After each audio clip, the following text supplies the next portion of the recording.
नमस्कार, आप देख रहे हैं हिंदी समाचार और मैं हूं आपके साथ शोभित श्रीवास्तव। कन्नौज से एक बड़ी खबर और राजनीतिक तौर पर बेहद गंभीर खबर सामने आई है। सपा अध्यक्ष और पूर्व मुख्यमंत्री अखिलेश यादव ने भाजपा पर चुनावी प्रक्रिया में हस्तक्षेप करने का गंभीर आरोप लगाया। उन्होंने भाजपा हार को जीत में बदलने की SIR यानी विशेष गहन पुनरीक्षण करा रही है। शनिवार देर शाम कन्नौज में एक वैवाहिक समारोह में पहुंचे अखिलेश यादव ने पत्रकारों से बातचीत में सरकार और अधिकारियों पर कड़ी टिप्पणी की। उन्होंने कहा कि बिहार मॉडल की तरह अब उत्तर प्रदेश में भी SIR लागू किया जा रहा है और इसके बाद यह मॉडल बंगाल में भी पहुंचेगा। अखिलेश यादव का दावा है चुनाव आयोग की पूरी प्रक्रिया बिना तैयारी के चल रही है। उन्होंने कन्नौज में एक SDM की रिकॉर्डिंग का जिक्र किया, जहां अधिकारी खुद कह रहे हैं कि न BLO को प्रशिक्षण मिला, न BLA को और न ही पर्याप्त तैयारी हुई। अखिलेश का आरोप है BLO कई लोगों को पहचानते भी नहीं हैं और एक ही जगह बैठकर सिर्फ सेटिंग कर देते हैं।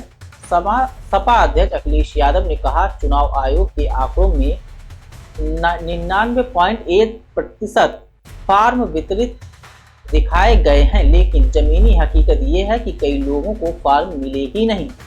उनका आरोप है कि यह सब भाजपा के इशारे पर सेटलमेंट तरीके से हो रहा है।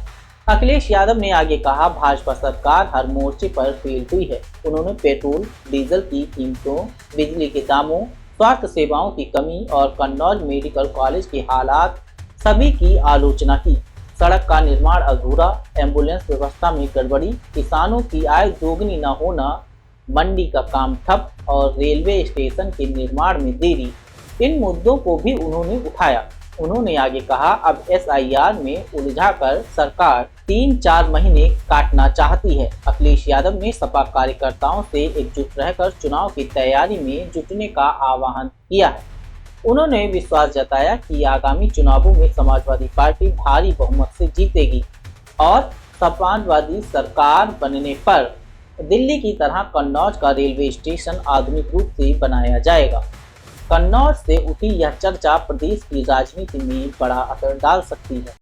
जो चुनाव आयोग ने व्यवस्था तय की है, अगर उसके तहत काम नहीं होगा तो आपका फॉर्म रिजेक्ट हो जाएगा, आपका वोटर लिस्ट में वोट ही नहीं आएगा। तो जब SDM अधिकारी सब ये मान रहे हैं कि बिना तैयारी के SIR हो रहा है, इनकी कोई तैयारी नहीं हुई। इन्होंने कहा कि हमने BLO को ट्रेनिंग दी है और BLA की ट्रेनिंग कराएंगे। न BLO की ट्रेनिंग हुई, न BLA की ट्रेनिंग हुई। हमारे BLA तो चलो भाग रहे, गली मोहल्ला लोगों को जानते हैं, BLO तो किसी को जानते ही नहीं है, गलियां नहीं जानते हैं।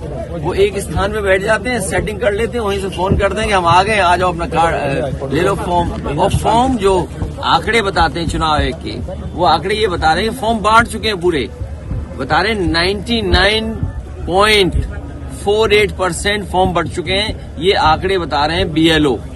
अगर इतने फॉर्म बट गए तो इन सबको फॉर्म मिल गया होगा जितने खड़े हैं।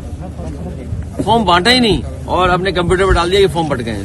तो इस तरह का जो काम हो रहा है ये बीजेपी के इशारे पे हो रहा है। बीजेपी के अधिकारी हैं, वो मनमर्जी करना चाहते हैं, मुद्दों में हार गए। महंगाई इन्होंने बढ़ा दी, पेट्रोल डीजल इन्होंने महंगा कर दिया, बिजली का बिल इन्होंने महंगा कर दिया, दवाइयां है नहीं, इलाज है नहीं, मेडिकल कॉलेज चला नहीं, जो सड़कें बननी थी बनी नहीं, टूटी टाटी हो रही हैं, एम्बुलेंस बर्बाद कर दी, पुलिस करप्ट कर दी, किसान की आय दोगुनी नहीं की, मंडी बनाई नहीं, मंडी बर्बाद कर दी। तो जब इनके काम नहीं हुए तो SIR में उलझा करके और 3-4 महीने काटना चाहते हैं। चुनाव प्रक्रिया पर सवाल और SIR को लेकर आरोप आने वाले दिनों में तकरार को और बढ़ा सकते हैं। फिलहाल इस बुलेटिन में इतना ही। बाकी अन्य तमाम खबरों के लिए देखते रहिए हिंदी समाचार। धन्यवाद।